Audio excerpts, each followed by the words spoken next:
দিন ধরে প্রচুর বৃষ্টি হচ্ছে। তো আজকে শ্রেয়াঙ্কের ছুটি আছে, আজ শনিবার।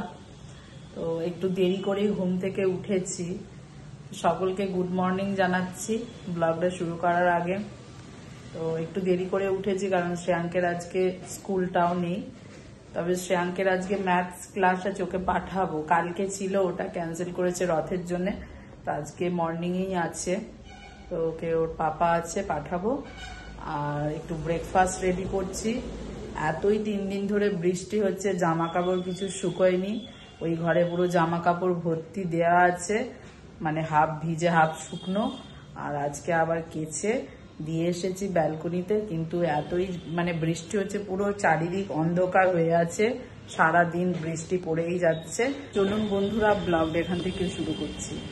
কার পুরো আর বৃষ্টি, সব সময় বৃষ্টি পড়েই যাচ্ছে। অনেকদিন ধরেই চিঁড়েটা পড়েছিল, তো ভাবছি একটু চিঁড়ের পোলাও বানানো যাক। আর চিঁড়ের পোলাওর জন্য সবকিছু মোটামুটি আমার ঘরে ছিল, এই বাদাম এগুলো। তো এই দিয়ে চিঁড়ের পোলাও সকালে ব্রেকফাস্টটা ওদের জন্য বানিয়ে দিই। একটু ঘি আর অল্প রিফাইন তেল দিয়ে বানাবো। আমি বাদামগুলো ভেজে নেবো।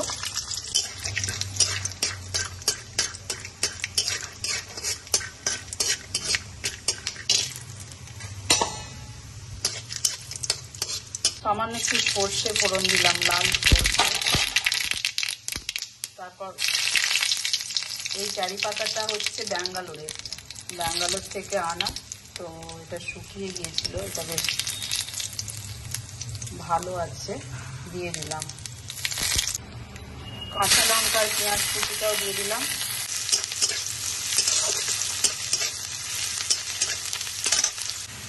সামান্য একটু হলুদ দেব, একটু চিনি দিয়ে দিলাম, একটু মিষ্টি মিষ্টি হয় এটা। চিঁড়েটা ধোয়া ছিল, দিয়ে দিলাম।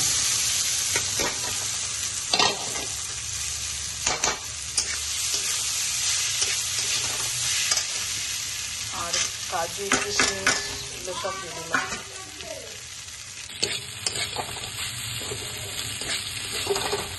এটা খুব হেলদি খাবার।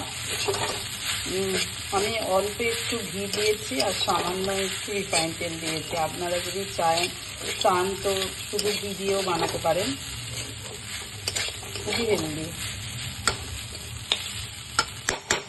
সামান্য একটু লবণ দিয়ে দিলাম।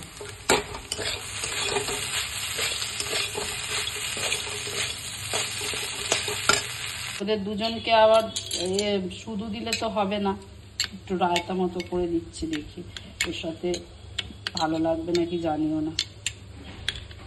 দুজনকে খাবার দিয়ে আসি, আমি একটু অল্প মুড়ি খেয়ে নেবো। একটু চা বসাচ্ছি।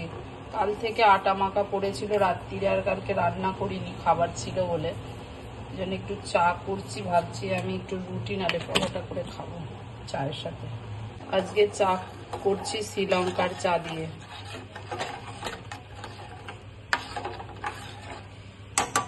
চাটা ফুটবে এখন। এদিকে আটা মাখা ছিল, একটু মেখে আটাটা ভালো করে দেখি একটু পরোটা বানিয়ে খাবো চায়ের সাথে।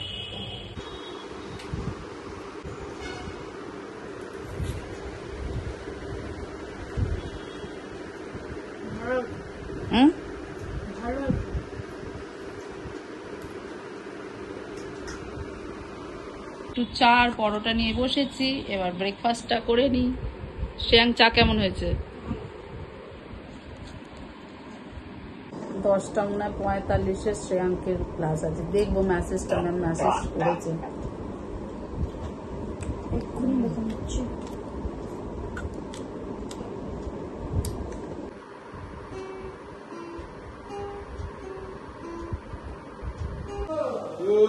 পৌনে 11টায় শ্রেয়াঙ্কের ক্লাস আছে।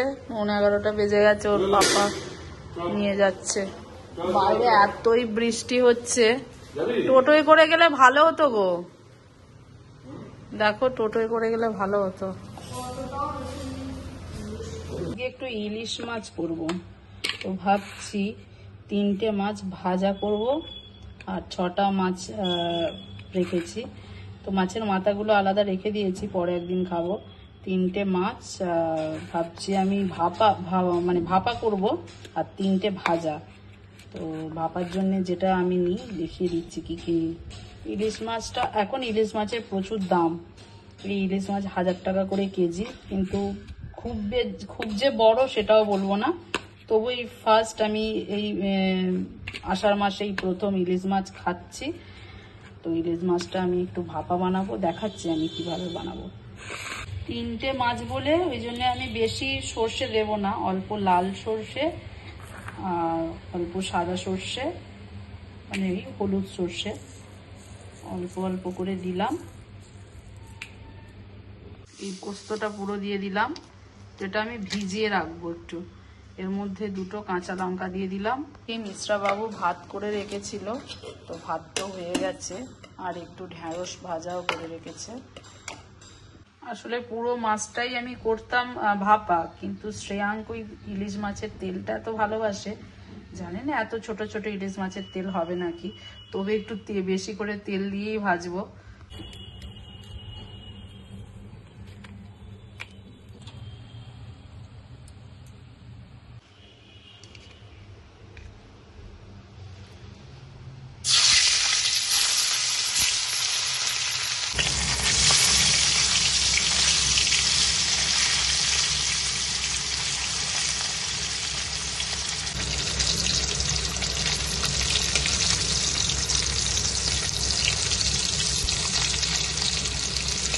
এই ব্যাঙ্গালোর থেকে ভাবছিলাম কবে ইলিশ মাছ খাবো। তো ইলিশ মাছটা বাজারে তেমন দেখতে পেয়েছিলাম না। আমাদের এখানের বাজারে, ডোমজুর বাজারে প্রচুর ইলিশ মাছ দেখতে পাওয়া যায়। তো এইবারে এই এসেছি, সবে এবার আরম্ভ হচ্ছে বাজারে ইলিশ মাছ আসা।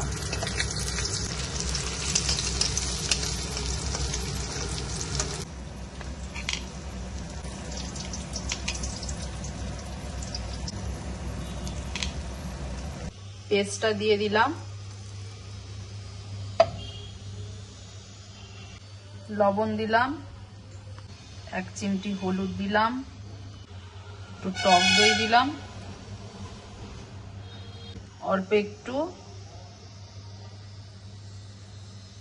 অল্প একটু সর্ষের তেল দিলাম। এবার ভালো করে এটাকে মিক্সড করে নিই।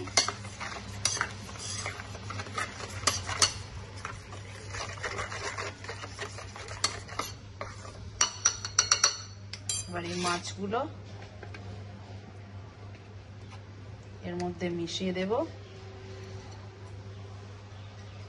একটা টিফিন বক্স নিয়েছি, তো টিফিন বক্সে এটা ভালো হয় ভাপাটা।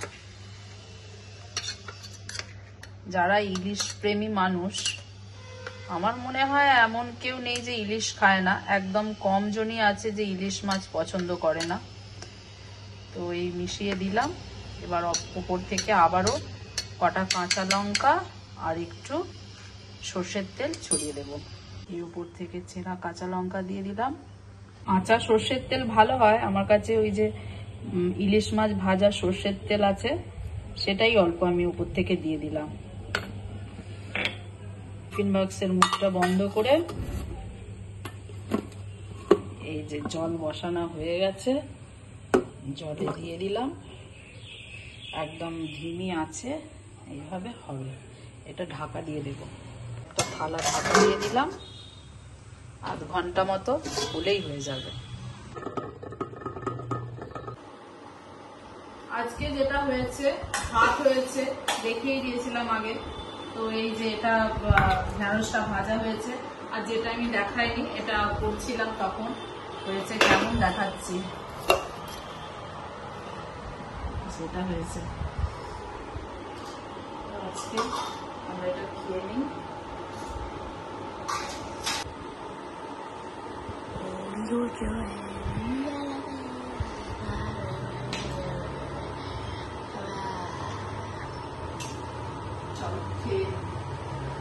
ছেলেও খুব পছন্দ করে ইলিশ মাছ। কি শ্যাম, কেমন হয়েছে?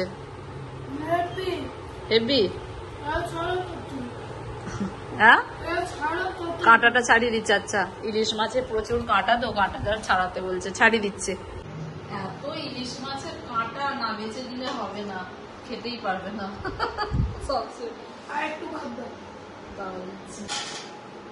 আমার ছেলের ইলিশ মাছ এত ভালো লাগছে, আমার ছেলে আবার ভাত নিচ্ছে,